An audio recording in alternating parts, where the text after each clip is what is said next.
The 9 cm Pansarvärnspjäs 1110 M59, meaning 9 cm anti-tank gun 1110 model 1959, is indeed nothing more than an ordinary recoilless gun or RCL. Still, it can serve as a valuable tool in helping us understand what has happened over the past 50 years and what may happen in the next 50. As a weapon detective, we're investigating the 9 cm Pansarvärnspjäs 1110, which is commonly known as PV-1110, to evaluate whether RCLs are obsolete on the modern battlefield.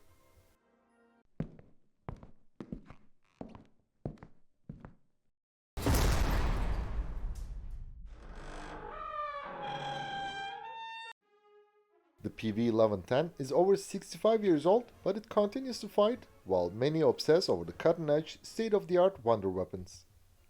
Examining it may provide us with some clues as to whether RCLs are truly just relics and how prepared modern armies are for the next large-scale war. As usual, before analyzing, we will begin with the history and features of the PV-1110, whose real abbreviation is 9 cm Pvpj 1110 and is also nicknamed Caminol, meaning stovepipe. In 1953, Bofors began developing a new 90mm RCL to replace the 10.5 cm infantry cannon M45. The company built the first two prototypes within a year. After trials, the serial production commenced in 1959. Bofors manufactured the gun, while Carl Gustav's Statievas factory in Eskilstuna built the wheeled gun carriage. The PV-1110 entered service in the early 1960s. It is originally a towed RCL mounted on a two-wheel gun carriage for infantry use. Its lightweight allows its crew to move it relatively easy. The PV-1110's barrel is suspended from an ingenious ball-joint mount, enabling firing from uneven positions. Its crew can tow it, and for transport on snowy terrain, the RCL could be mounted on a polka and pulled by two skiers. With its notably low height, the towed variant is ideal for ambush positions, particularly in woodland and urban environments. Although its crew consists of 3 people, the PV-1110 can also be operated by 2, with the commander serving as the gunner. To better meet the mobile warfare requirement, Sweden began mounting the gun on various vehicles. During the trials, Bofors placed one of the 2 prototypes on a Willys Overland CJ2A Jeep, though this was not a proper installation. The first operational mobile version of the PV-1110 was the Pansarvärnspjäs Terrängbil 9031, also known as the PvPjtgb 9031, based on the Volvo L3314. Despite its appealing design, the vehicle had several drawbacks. For instance, it could overturn during sudden hard braking, at high speeds, or on steep inclines. As a result, the Swedish Army later added a foldable roll bar. The PvPjtgb 9031's top speed was 96 km per hour, and it could carry 6 to 10 ready-to-fire rounds.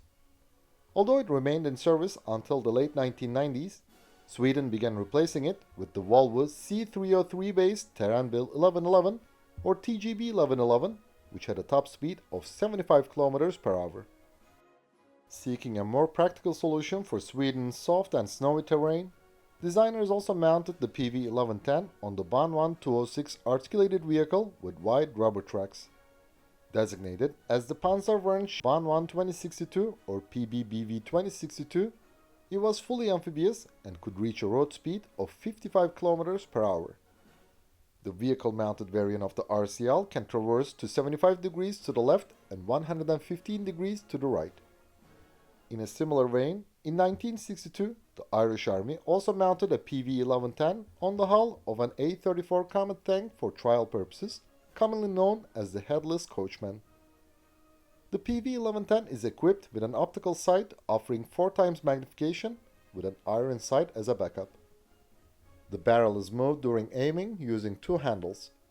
The front handle features a brake lever that can be used to brake the slide and fix the barrel, while the rear handle features a pistol grip that contains the safety mechanism, allowing the weapon to be locked in position.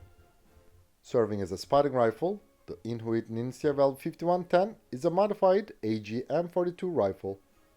Its trajectory has been calibrated to that of the RCL. It is fed by a 10 or 20 round clip. The PV-1110 is effective against armor, fortified positions, and infantry units. Its fixed fin-stabilized Spolius Panzer Spring Granat M62 high-explosive anti-tank round is inserted into a Paronilsa M59 brass casing. This 10.7 kg round can penetrate 380 mm of rolled homogeneous armor, while the Spolius Panzer Spring Granat M77, which is a 0.5 kg heavier, has a penetration capability of 500 mm.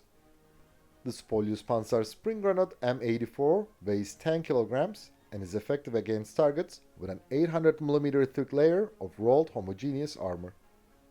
The Spolius Granat M62 is a 10.7 kg practice round with an identical profile to live ammunition but contains no explosive filling, allowing for safe training. Used for handling and loading training, the Lead Bilin Patron M59 is an inert round. A well-trained crew can fire 2 rounds in 13 seconds. The PV-1110 offers good accuracy and its trajectory remains relatively flat. Additionally, the Infantry Canon 191 assault gun fired the same projectiles as the RCL, albeit with different cases. Ireland and Sweden have retired the PV-1110, although the latter still retains the RCL in storage. Estonia, Latvia, Lithuania, and Ukraine continue to operate it. The basic towed version of the 90mm PV-1110 has a crew of 3, consisting of a commander, gunner, and loader. The length is 4.1 meters with a barrel length of 3.7 meters. The height can be adjusted between 0.47 and 0.87 meters. The recoilless gun's combat weight is 260 kilograms and the barrel itself weighs 120 kilograms. With depression elevation angles from -10 to +15 degrees, the PV-1110 can rotate a full 360 degrees. Its rate of fire is 6 rounds per minute. The gun has an effective range of 700 meters against moving targets, which extends to 1000 meters against stationary targets. Fortunately, the First Cold War never escalated into madness, and the PV-1110 was not tested in a Third World War. Following its retirement and the storage of its PV-1110 inventory, Sweden subsequently donated 300 of these weapons to Estonia, Latvia, and Lithuania. Of these recipients, Estonia and Latvia have deployed the guns to reservists, while Lithuania has used them in regular army units. Then Russia invaded Ukraine, and some of these RCLs found their way to the Ukrainian army, though the exact source remains officially unknown. Estonia is the most likely candidate, but other Baltic states or even Sweden could have sent them as well. As a result, the PV-1110, which had remained unused in combat throughout the entire First Cold War, has finally been baptized with fire at the very beginning of the Second Cold War. At least one of the PV-1110s used by various Ukrainian units, including the 47th Separate Assault Brigade, was captured by the Russians in 2022. Let us state up front that in this video we will not analyze the PV-1110, but whether there is a need for it and others like it in the New World. An RCL is not a game-changing weapon. Its role in Ukraine's defense is minor. Still, as part of a cohesive system, it is useful. To clarify, let's revisit the 1970s. Today, many believe that a small group of super soldiers armed with wonder weapons can bring enemy countries with massive armies to their knees. It is merely an illusion fueled by video games, Hollywood films, and propaganda from the high-tech defense industry over the past 50 years. The origin of this perspective was the 1973 Yom Kippur War. On the Golan Front, 170 Israeli Schutzes, which are locally upgraded Centurions, managed to halt 1,400 Syrian tanks. On the Sinai Front, the Israelis discovered a 10-kilometer gap between two Egyptian armies, and by exploiting it, they crossed the Suez Canal and advanced towards Cairo.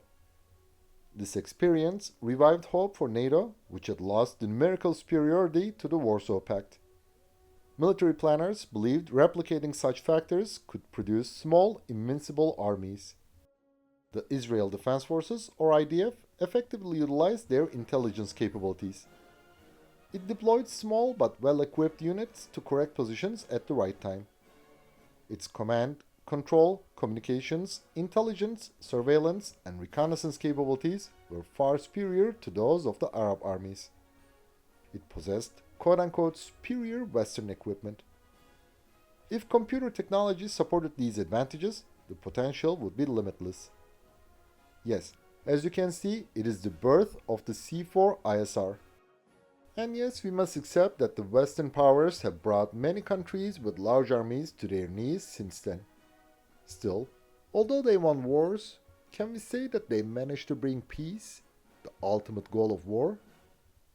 Additionally, to fully understand these victories on the battlefield, it is crucial to recognize that key factors are often overlooked and that complexity is frequently underappreciated in simplistic narratives.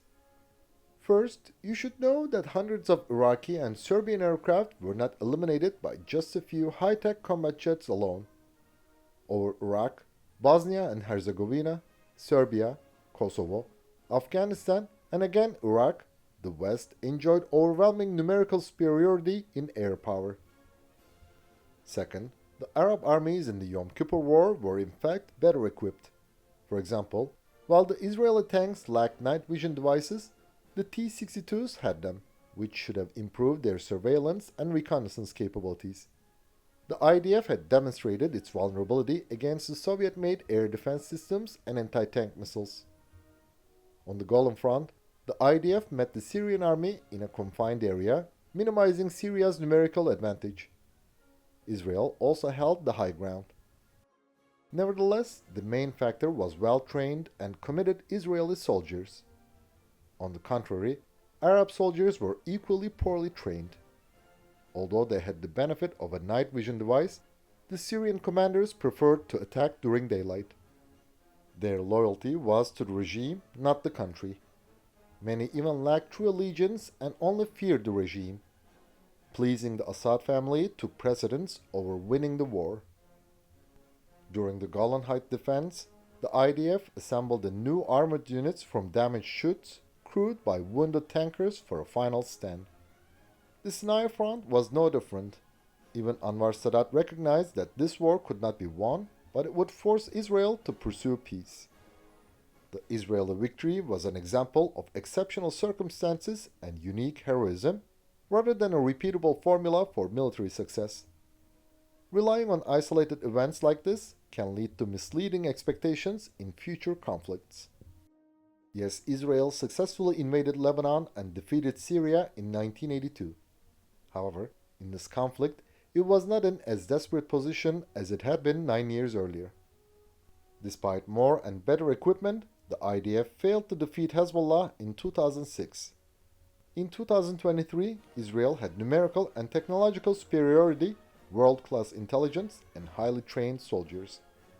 After Hamas's attack on October 7, 2023, did the IDF use advanced technology or revert to brutal medieval tactics, ignoring war laws and the global response? Despite being a top UAV supplier, Israel could not prevent the Hamas attack or fully invade Gaza and eliminate Hamas.